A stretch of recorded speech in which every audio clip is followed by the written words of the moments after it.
always, gardening and prepping. My name is Teresa. I'd like to welcome you into our kitchen this evening where we're going to have some fun, and I'm going to show y'all how to make easy ricotta cheese. The short video I made about what to do with clearance milk, that apparently was a huge hit.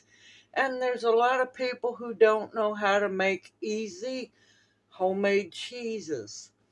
So, I told y'all I would make a video as soon as I got a hold of some clearance milk, once again. And, well, guess what? Jackpot. So, we're going to have fun. I'm going to show you the way I do it. There's many different ways to do it, but this is my quick way. The only difference is this time I couldn't get a hold of clearance whole milk, so I'm using 2%. But guess what? There's a trick. Yeah, you can add a little extra something to your 2% milk so you can, milk more cheese out of the milk. So, yep, I went there. So let's get over here, milk this milk, and make some ricotta cheese, y'all. See you over here at the oven, over at the stove, I mean. Okay, we're at the stove top. You want a good thick stock pot, and this is a gallon of 2% milk that I was blessed to get on clearance. Some people ask, well, how do you get milk on clearance? There's either going to be a sign, or there's going to be stickers on it, or you actually open your mouth and ask the person who is stocking the milk, and if it's going to expire that same day, you go, sir, you gonna, or ma'am, depends on who works in the dairy department, you go, this milk is fixing to expire. Will you mark it down? Unless you open your mouth, you'll never know. So, that's how I got my last milk. Today's milk was marked. Alright, that's a gallon of 2%. That ain't going to make a whole lot of cheese because unfortunately they took the good fats out. There's a way around that. I have a quart of half and half that I'm going to add to it. And I'm going to milk this situation like no tomorrow. And this will add the fat that this poor milk needs.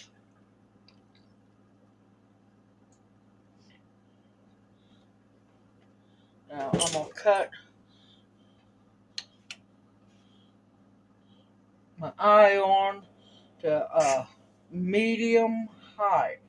Now to this, I want to add a tablespoon of salt. I'm using pink Himalayan salt because that's what I prefer. You could use Redmond's, you can use Celtic sea salt, you can use whatever you like. Just please try to avoid the table salt. You want to stir it real good. Make sure that the salt is dissolved.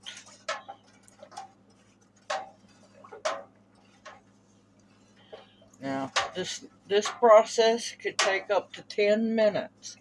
You don't want your milk heating up too awful fast. And so far, all I'm going to use is the 2%, a thing of half and half, and salt. Now, what I'm looking for is a temp between 1 190, 195.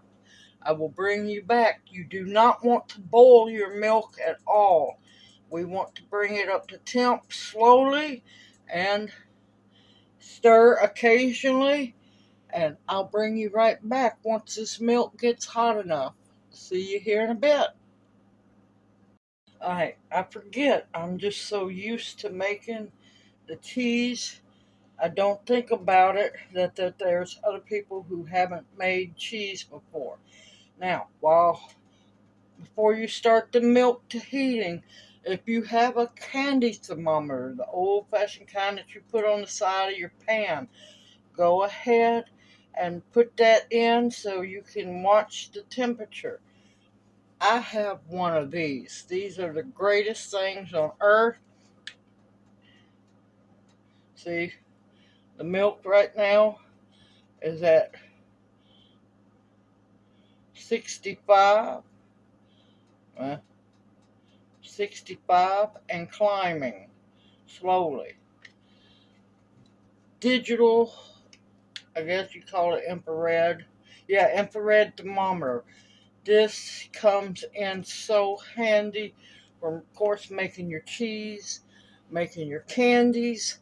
Now, I found this one on Amazon. I'm not an affiliate, just saying. Once you get the hang of making your own cheese, you'll know by the looks of when it's time to add, and you'll want to go ahead and get it. You'll want your vinegar. You're going to want, for this amount, about a quarter a cup. I usually use apple cider vinegar, but I've got it packed away in a tub, so I have some just regular distilled vinegar. And you'll want to get that ready to go, because once your milk is warm, then you're going to add it. Alright, now I'll bring you back when it's time. Okay, I have it to 192, and now I'm going to stir in my vinegar.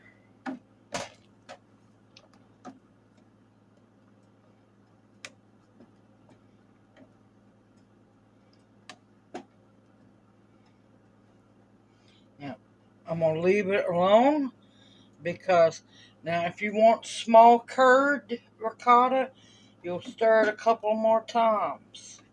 You want large curd ricotta, you leave it alone. It's already starting to make its curd. Now what I'm going to do is I'm going to put the lid on, and I'm going to leave it alone. The residual heat from the eye will continue to keep it warm.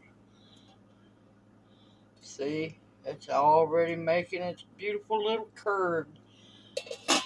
I'm going to let it set for 10 to 15 minutes. I'll bring you back when it's time to strain it.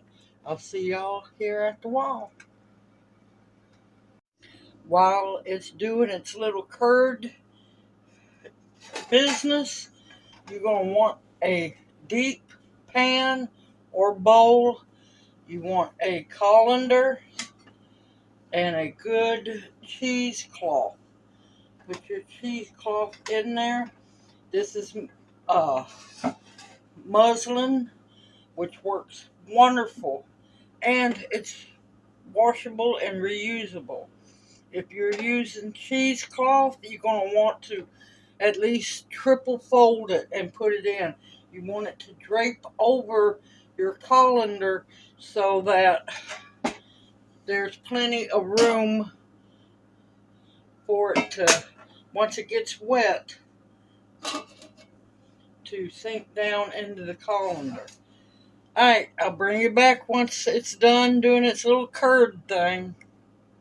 Okay, the timer was beeping at me, and now it's time to strain the curds from the whey. Yes. So, I'm going to juggle things around. No, I'm not going that way. We're going to go this way. And of course, be extremely careful because this is very hot. And you can see we have beautiful curds. That's what you want to see. Yes, that is what cheese is made from. All cheese comes from some form of curd. Yeah. Cow milk, goat milk, sheep milk, water buffalo. There's even been people who's made cheese from horse milk. Yes, I said it. Now, like I said, make sure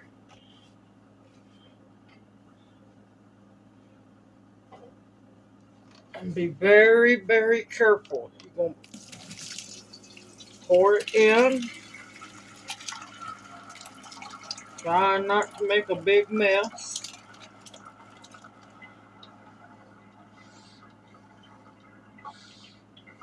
See, y'all, it's not as hard as y'all thought it was, now is it? And yes, your whey will look yellow. That's perfectly fine. Now, I personally prefer to use the vinegar. Some people use lemon juice. I have better luck using the vinegar.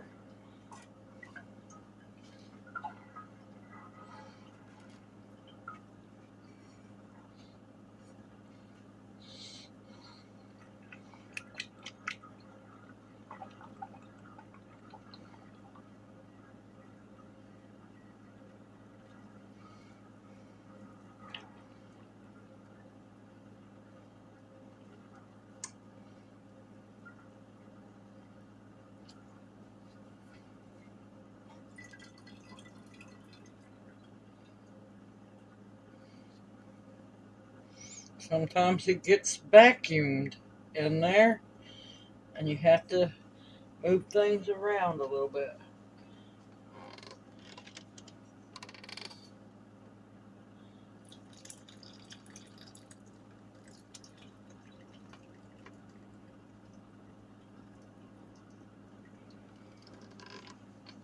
See, look at that.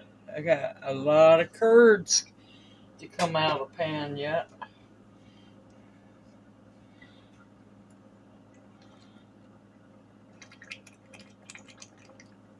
It's a labor of love, y'all. Believe me, this tastes better than what you can get in the store. Anything homemade tastes better than what you get in the store.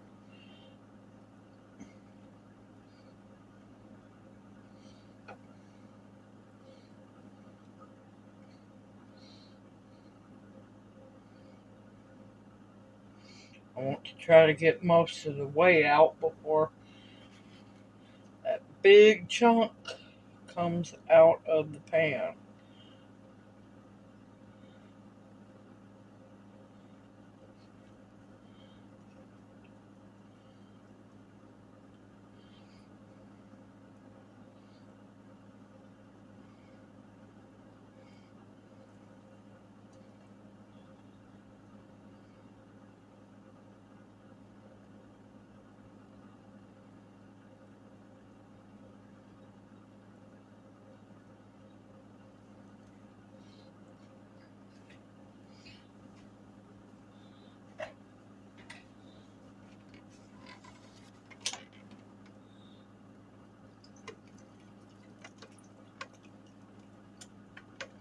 Gently ease it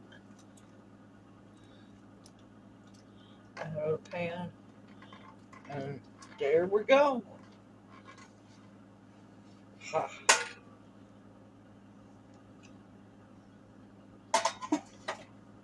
Now you want to be careful. You do not want to scorch your milk at all because you'll ruin your batch of cheese, your ricotta.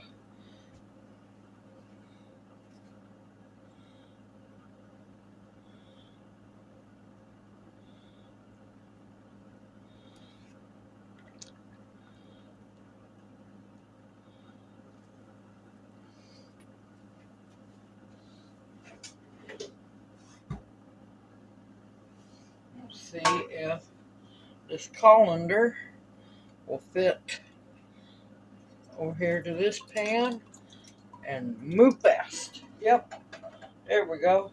It'll get a little more airflow. Now, traditionally, ricotta is called twice cooked for a reason. Because back when they first started making ricotta, it was made from the leftover whey for making like cheddar and other cheeses. There is still cheese that could be got out of this. But you know what? I'm not going to. This I'm going to let cool down. I've already cleaned out the gallon milk jug. I'll show y'all later once this cools down.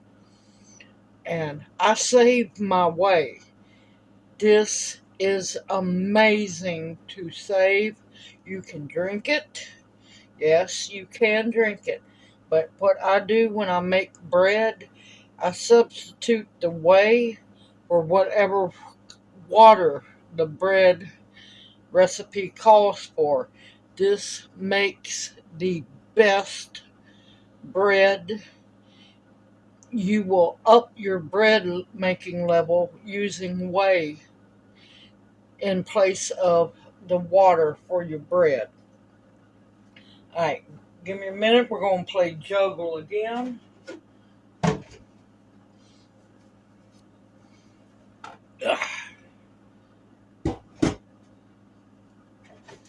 And I find it's just easier to clean out your gallon milk jug and put the whey in it, because that way you can put your whey back into the fridge.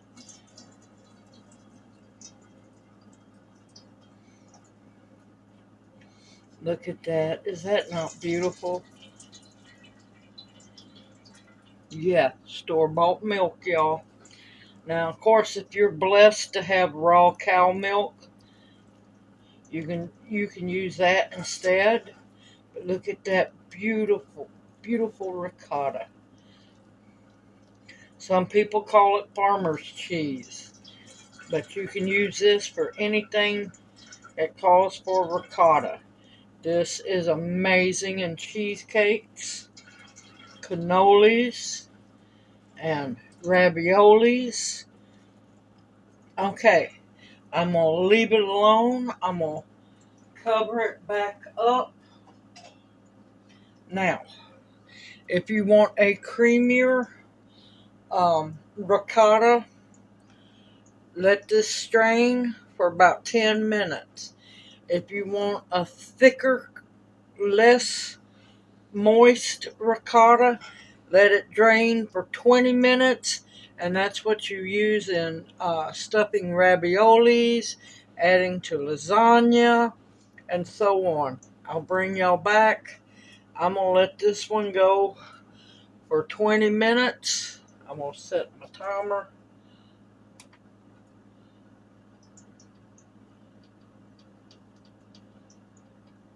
And like I said, if you want it creamy for like cheesecakes and so on, let it drain for 10 minutes.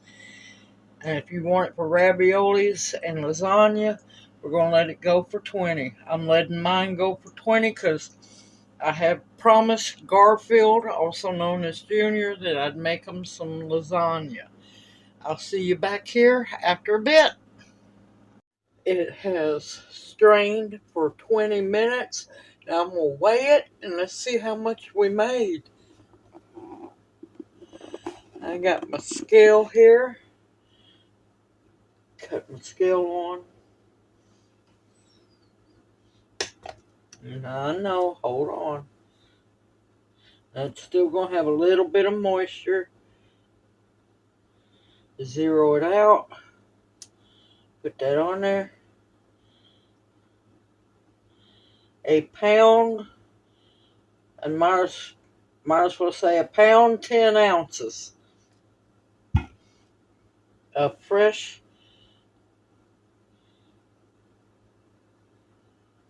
homemade, what they call quick ricotta. Trying to get my scale to cut off. Now, there we go. And now, if I wanted to take the time, which I don't because I want to save this good, healthy whey, I could double cook this and get a few more curds out of it. I'm not going to do that. I want to save this. This will go in. It has to go into the fridge, y'all. But you got 5 to 7 days to use this. And what you can't use, you can freeze it. Whey freezes very well. Just when you thaw it out, you got to shake it real good before you use it. Now, I ain't going to lie. I done cheated. I done had a couple of bites. I couldn't help myself. Yes, I am a cheeseaholic. But look at that. Look how beautiful it is. Now this is the drier one where you let it strain longer. But look at that. Is that not beautiful?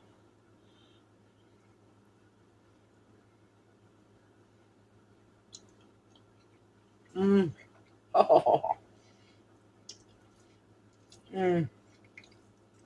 Now, if it ends up being a little too dry for your likes, take it out of the cheesecloth, put it in your bowl, add back a little bit of whey at a time until you get the consistency you want.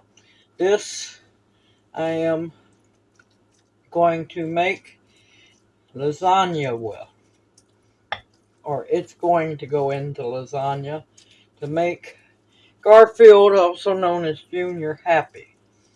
Now, this can also be used as stuffing, mixed with other things to go, or just ricotta alone raviolis. You can also, like I said, lasagna. Now, for like your cheesecakes, your cannolis and stuff, you want it moist, not sopping wet, but you want to strain it for 10 minutes. I strain this one for 20. Simple, easy, homemade, and a whole lot cheaper than what they charge for ricotta in the store, y'all. Whole lot cheaper. And I got over a pound of ricotta. It was probably going to be close to a pound and 12 ounces. But temptation. Yeah, I'm, I'm guilty. This is one of many things I use with clearance milk. I hope this answers y'all's questions and that it encourages you to also make your own cheese. Like I said, you can use lemon juice, the same amount of lemon juice, a quarter of a cup of lemon juice, or a quarter cup of the white distilled vinegar. I prefer using the vinegar. It has less taste in the whey. Lemon, your ricotta will taste a little like lemons, and your whey will have a lemon taste to it. Either way, whatever you have in your pantry to use. And don't be scared to buy clearance milk, y'all. You see what I done with it. Now, on another note, this ricotta can also be froze. It's fresh made, so you have about 5 days is pushing it. 4 to 5 days to use it up. Or you can put it in a freeze safe container and freeze it until you need to use it. Simple, easy, homemade, and it doesn't always have to be raw milk. This was store-bought milk, y'all. You saw me pour it in the pot. And don't be afraid if you see milk about to expire, ask them. There's a good chance they'll mark it down for you. It's like the $1 a gallon milk. I just simply asked the man that was stocking the milk that this milk's fixing to expire, which I knew it wasn't going to expire. because, you know, you've got quite a bit of time past that date. And, yeah, I got the other milk for $1 a gallon. This milk, a little over $2. Not bad. I guarantee you can't get over a pound of ricotta in the store for $2 now, can you? Simple, easy, homemade, and yes, you can do it yourself. Told y'all I'd get around to making another video for you. I like to answer questions when possible. Everyone, take care, stay safe and sound in this crazy world. Continue to stock up your pantry with foods that will nourish and sustain you. Protection of all kinds, medicinals that will heal you, and above all else, the bare essentials to survive on. Everyone, take care. I look forward to seeing my next video, and may you each be blessed. Hoot hoot. Love y'all. See you soon.